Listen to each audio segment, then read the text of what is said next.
Hello po mga ka-viral and welcome back again to this YouTube channel. Latest update na naman tayo ngayon sa pagpalit ng bagong ombudsman na si dating DOJ Secretary Boying Remulla ay tila may panibagong hakbang na gagawin itong si Remulla at si Trillanes sa mga dating kaso na hindi gumalaw sa pamumuno ni dating Ombudsman Martires sa administrasyon ni FPRRD.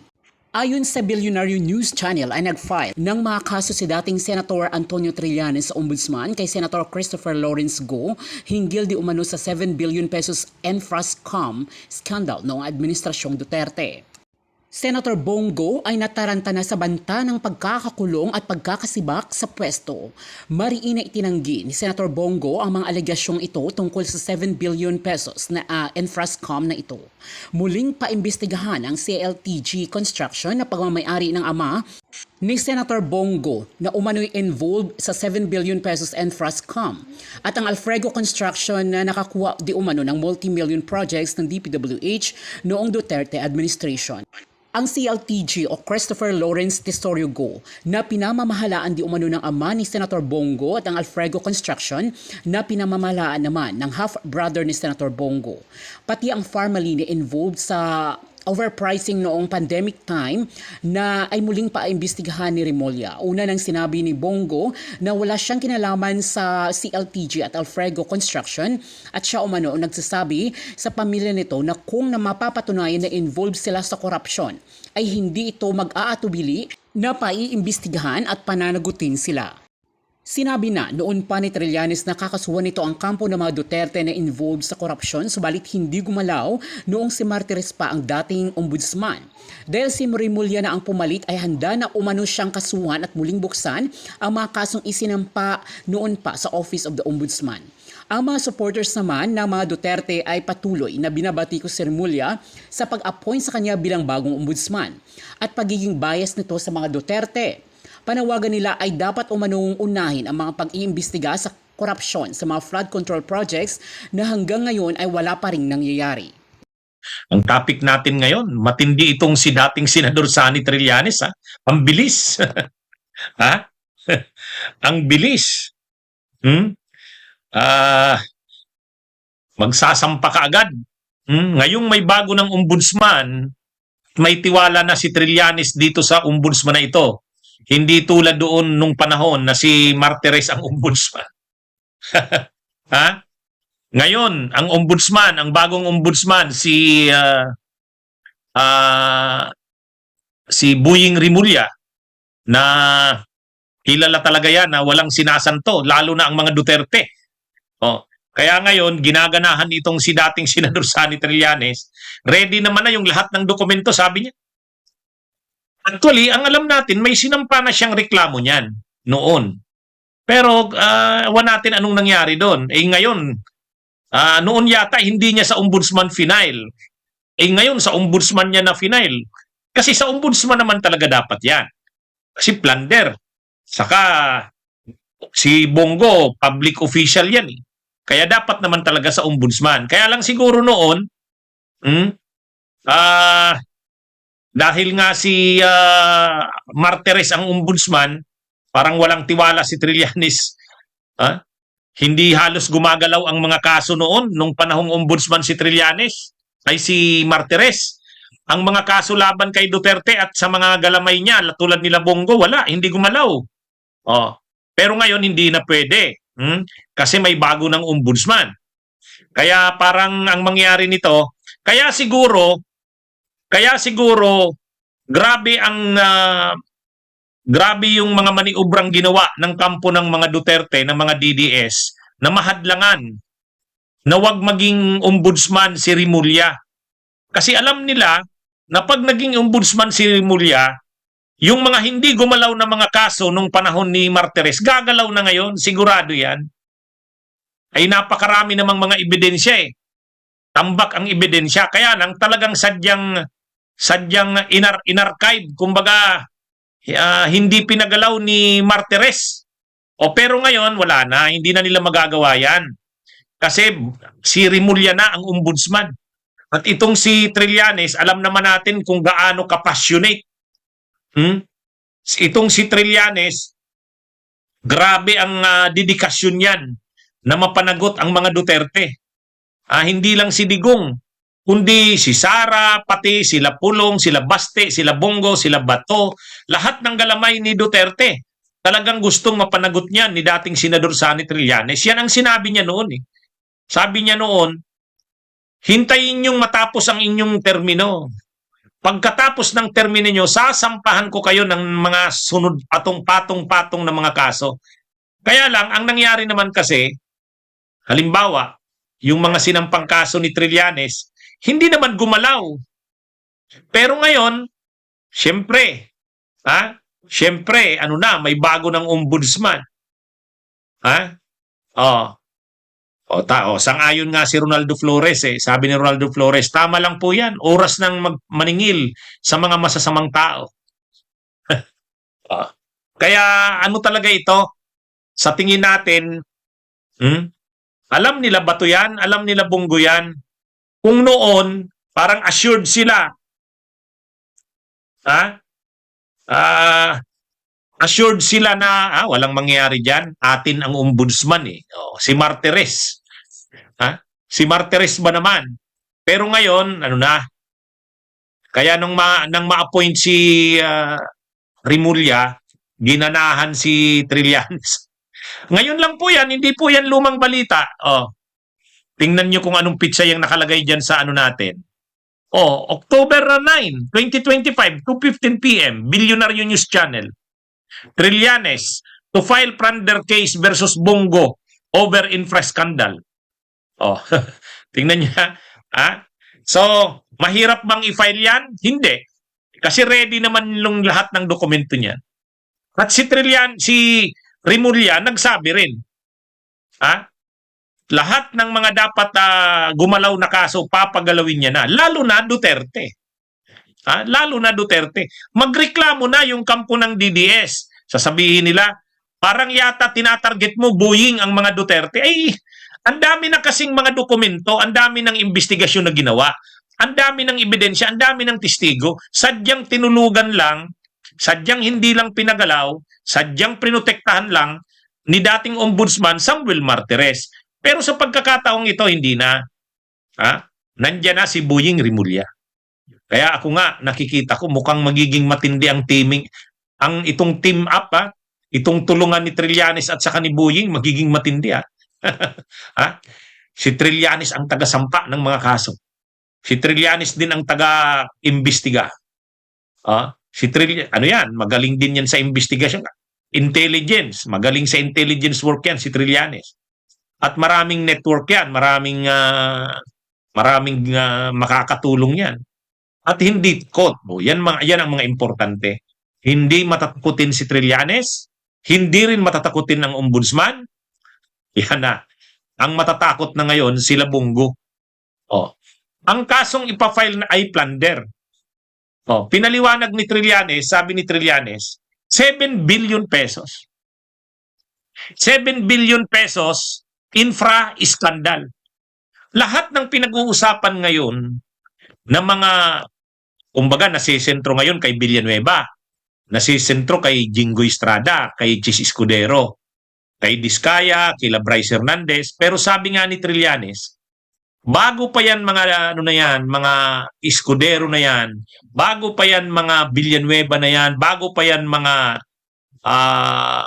Jinggoy Estrada na yan, panahon ni Duterte, ang namayagpag sa mga infra scandal ay si Bongo.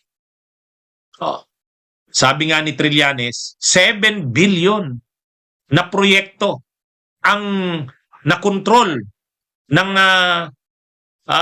pamilya ni Bongo. Kasi yung tatay ni Bongo, siya yung nagpapatakbo ng CLTG Construction. Ang CLTG, yung Christopher Lawrence Tesorogo. Tapos yung half-brother niya, mayroon ding construction company. Ang pangalan naman, Alfrego.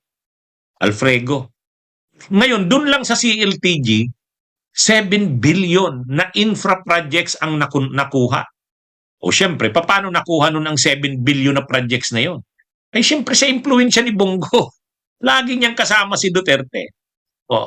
Kaya ngayon, kailan nangyari yan? Panahon ni Duterte.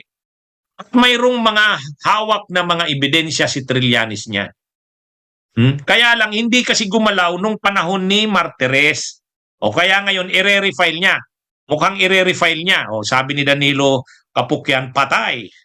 I-refile niya ngayon. Sa pagkakataong ito, gugulong na ito. Ha? Paano natin nasiguradong gugulong? Kayo sa tingin niyo. Sa tingin niyo, hindi kaya gugulong yan? Ang hinihintay lang naman ni Remulla bilang ombudsman, mayroong mag-file ng mga kaso kila Bongo eh. Bahala na siya diyan magpagulong. Gumulong nga yung kaso kay Harry Roque. Gumulong nga yung kaso sa kay Kibuloy. Kaya lang yung kasing mga kaso na yon ni Kibuloy, DOJ yon kasi hindi naman public official si Kibuloy. Pero itong mga public officials na tulad nila Bongo, ombudsman ito. Ang problema dati kasi yung ombudsman si Martires, protektado sila Bongo. O ngayon hindi na. Wala na silang proteksyon. Kaya nga talagang grabe ang pag-alma. Ha? Talagang grabe yung pag-alma ng kampo ng mga DDS na maging ombudsman si Remulla. Alam nila yan. Si Trillanes naman, ito namang si Trillanes, parang alam na ni Trillanes na magiging ombudsman si Remulla. Parang alam na. At sabi ni Trillanes, ipafile niya na kaagad ang kaso. Bakit? Obvious naman yung plunder eh. Sino ang kontraktor? Pamilya ni Bongo. Anong relasyon niya doon? Ama niya yun eh. Kaagad-agad sa relasyon, sa relative niya, direktang relative niya yun. Pangalawa, gaano kalaki yung proyektong binigay? 7 billion. Mahirap bang patunayan na may papel si Bongo doon? Sus naman. Ngayon, tingin natin dito sa pagkakataong ito, gugulong na ito. Gugulong na ito. Yang kaso na yan. Kaya kung doon sa mga investigasyon ng Senado, kung doon sa mga investigasyon ng Kamara, parang ang nababanggitan lang ay si Jingo Estrada, si Joel Villanueva, si Chis Escudero, si Bong Revilla, Nancy Binay, ngayon naman sa pagkakataong ito, okay, kung hindi lumalabas sa Senado sa investigasyon si Bongo, ito na, direkta nang ipafile ni Trillanes sa ombudsman. Total, mayroon naman siyang mga hawak na dokumento niyan. Ready na ang dokumento niya yan. Kaya lang, noon kasi, hindi nga gumalaw sa ombudsman. Pero ngayon, gagalaw na yan. Gagalaw na yan. Ha? May gugulong ng ulo. Heads will roll. Tama si Cesar Yarte. Sa totoo lang, ito nakarating na ito kay Bongo. Nakarating na ito sa kanya.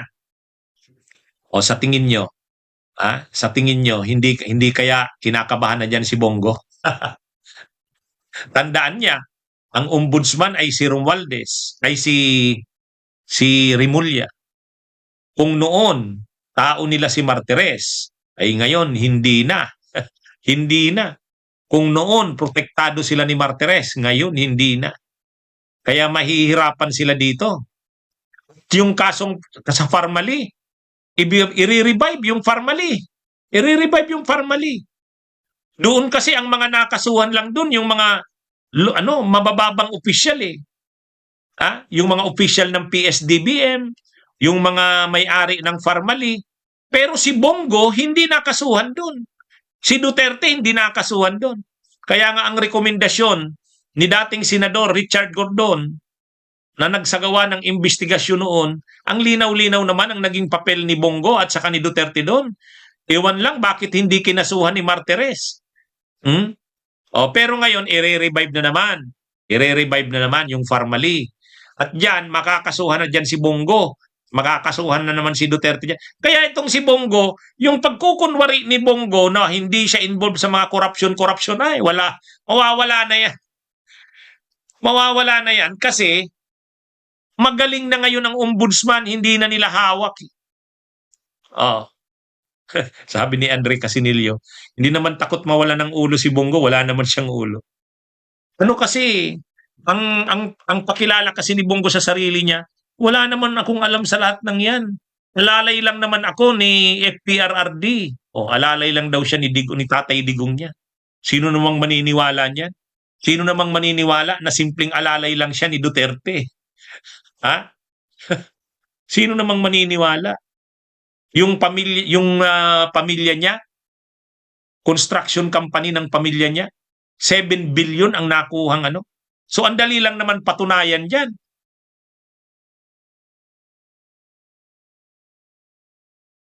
Ang dali lang naman patunayan diyan kasi may records naman 'yan. Ang sinasabi lang ni Bongo, nakuha daw yung 7 billion na yun na halaga ng proyekto, wala daw siyang papel doon. Hindi daw siya nakialam doon. Ha? Ang paliwanag lang naman ni Bongo niyan. Ang sabi ni Bongo, winawarningan ko nga yung mga kapamilya ko, huwag niyong gagamitin ang pangalan ko. Pag ginamit niyo ang pangalan ko, malilintikan kayo sa akin. Ayun, so, mga drama yan. Sino namang maniniwala na yung 7 billion pesos na halaga ng mga proyekto panahon ni Duterte sa infrastruktura ay nakuha ng pamilya niya ng yung CLTG nga, yung construction. Oh. Kaya ano to, dito wala nang kawala si Bongo. Ito na. Ito kasing si Trillanes, talagang ang mission niyan, ang passion niyan, ang dedikasyon niyan, ang advokasya niyan, panagutin si Duterte, panagutin ang mga galamay niya. Oh, ito na ngayon. Ha? May katulong na si Trillanes. Bakit may katulong na siya? Ombudsman na si Rimulya. Ha? Yung mga ambisyo ay magserbisyo, tama ka Francisco Malina, hindi na obra yan. No, doon sa Farmally, ang linaw-linaw ng papel ni Bongo doon sa pagnanakaw doon sa Farmally, kaya lang yun na nga. Yun na nga. Ang ombudsman noon si Martires. Kaya ano lang ang isinampang kaso ni Martires sa Farmally? Graft. At sino lang ang kinasuhan? Sila Christopher Lau. Oh, yung mga officials ng PSDBM, Procurement Service ng Department of Budget and Management. Kaya ngayon ito na. Ito na yung kinakatakot. Ito na yung kinakagalit. Ito na yung inaalmahan ng mga DDS. Nagsimula na kaagad si Trillanes. At tingin ko, ang partnership ni Trillanes at ni Rimulya ay matindi. Ito na. Actually, mas madali nang makasuhan ang mga tao ni Duterte kasi nakaredy na ang mga ebidensya dyan. Kaya lang naman, yun nga, ang problema kasi dati, ang ombudsman dati, protector ng Duterte. Kung may mga nakasuhan man noon, mababang level. O ngayon, ito na, nagsisimula na. Malaysia and Philippines. At nung panahon po ng pandemya, I likewise laud the Mindanao Development Authority for its support and participation in the Balik Probinsya. Kayo po yung nag-asikaso talaga, Balik Probinsya, Bagong Pag-asa.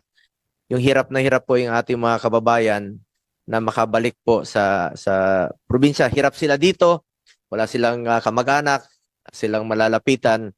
Kaya nag-avail po sila nitong programang ito at malaki po ang assistance na ginawa ng ating Mindanao Development Authority. Ito po yung programa na ay ating sinuportahan to boost development in our rural areas in coordination with concerned LGUs, agencies, and other relevant institutions. MINDA has initiated the preparation of relocation sites in Mindanao and assisted host LGUs and concerned agencies in social mobilization. I would also like to take this opportunity to ask the Mindanao Development Authority, kumusta na po yung mga proyekto ngayon. Halimbawa lang po yung Mindanao Railway Project. Matagal na po itong pinangarap ng ating mga kababayan sa Mindanao. With the Mindanao Railway System, we can interconnect major cities, thereby encouraging more investment and business opportunities in Mindanao. Further, as one of the authors of Republic Act 11708, I also urge the agency to help ensure the successful establishment of the Mindanao Metropolitan Davao Development Authority to address the growing needs of Davao City and nearby areas through various public services. At kukumustahin natin itong batas na ito na isa po ako sa mga author. At bilang isang taga Davao Oriental rin po, malaki pong potential ng ating turismo rin po, no, sa Mati. Kaya po patuloy nating isinusulong at suportahan po yung airport ng Mati sa Davao Oriental para it will help decongest rin po the Davao International Airport at diretso na sila doon yung mga turista. Napakaganda po ng mga beaches doon aside from sa Island Garden of Samal. Let us work together and do what we can for the benefit of our brothers and sisters in Mindanao. Daghang salamat sa mga kapatid ko ring Muslim. Assalamualaikum. At before we start, no, mag-attend rin po si Senator Win, our chairperson ng Committee on Finance. Ako po ang subcommittee chairperson po ng Committee on Finance, Subcommittee G. At pakinggan po natin ang presentation ng ating MINDA. May we hear from Secretary Leo Magno.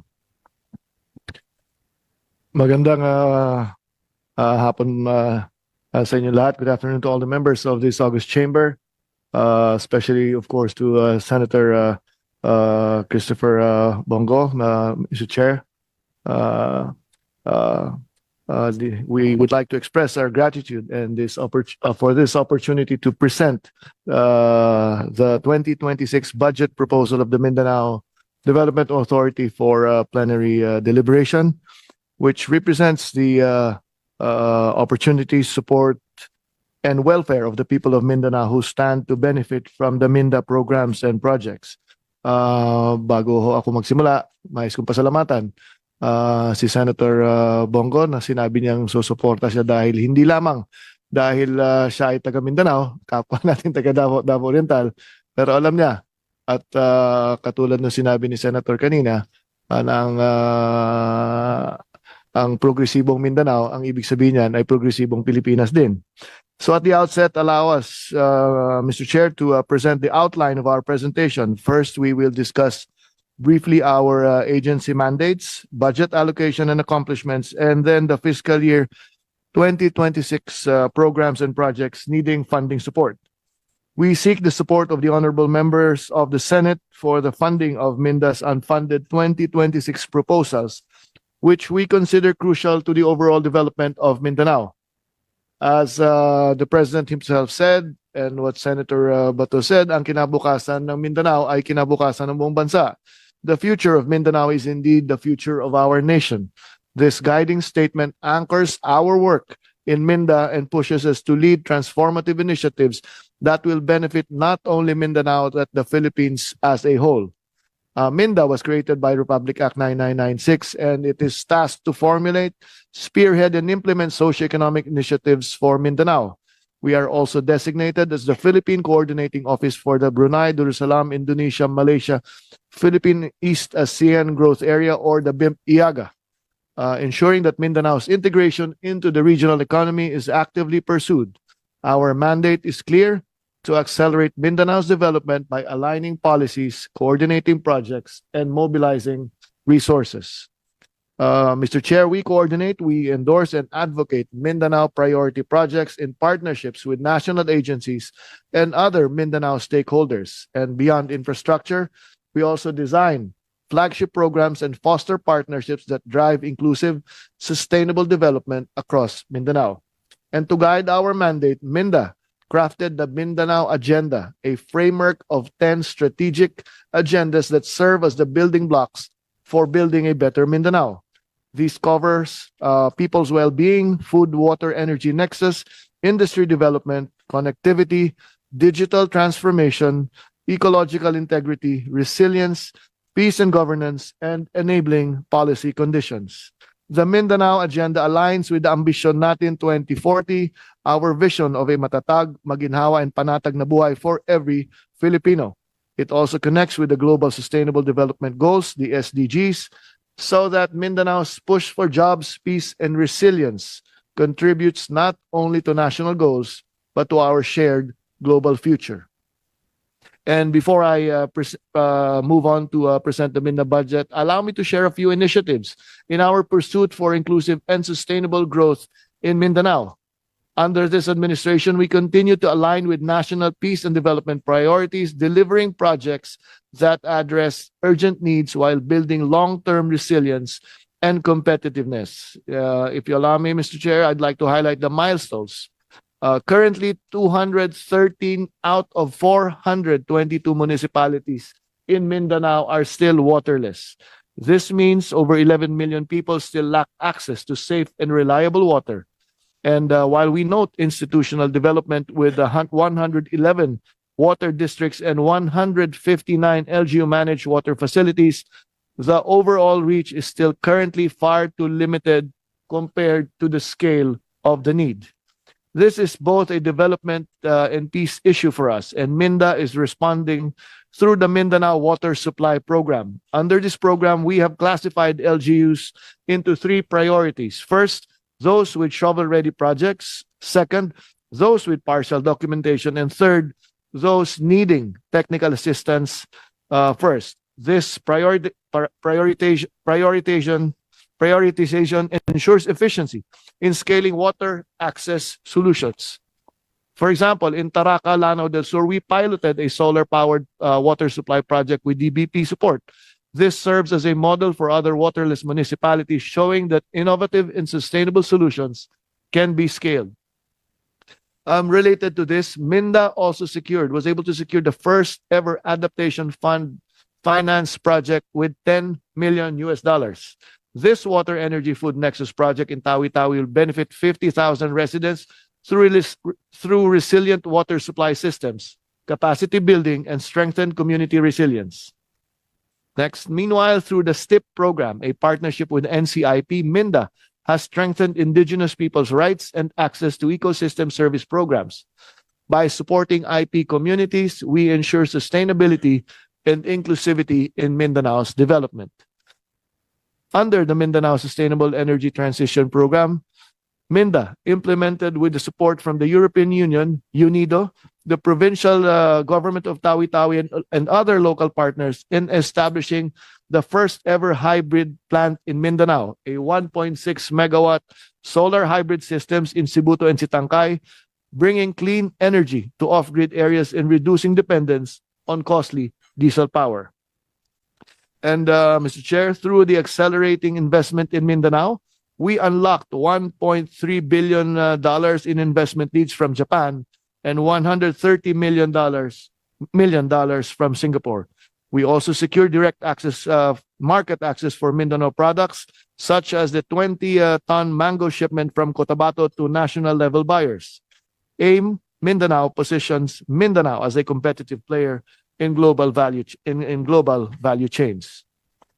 Mr. Chair, on tourism, MINDA leverages its membership in the TIEZA board by endorsing tourism infrastructure projects from Mindanao proponents. Through the VISIT program, MINDA spearheaded the development of tourism master plans of Bongao, Magpet, Matalam, and Lake Cebu.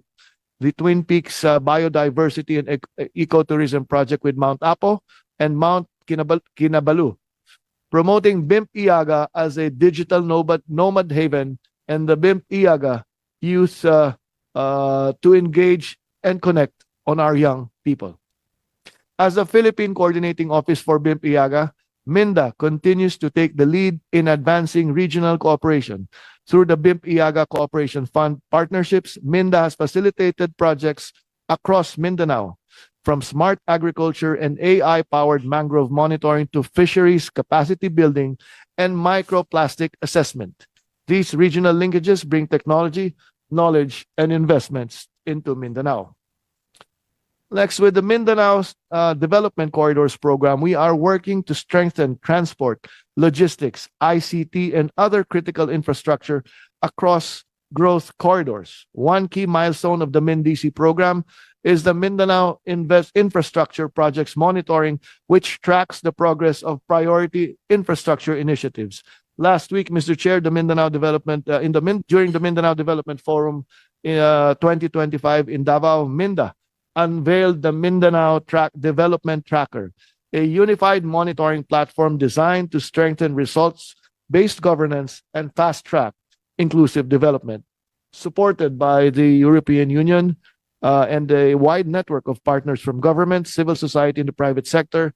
The tracker is part of Minda's commitment to data-driven decision-making, institutional transparency, and regional convergence. As of 2025, Minda is monitoring 46 big-ticket projects across airports, roads, seaports, railways, irrigation, and flood control amounting to over 1.3 trillion pesos.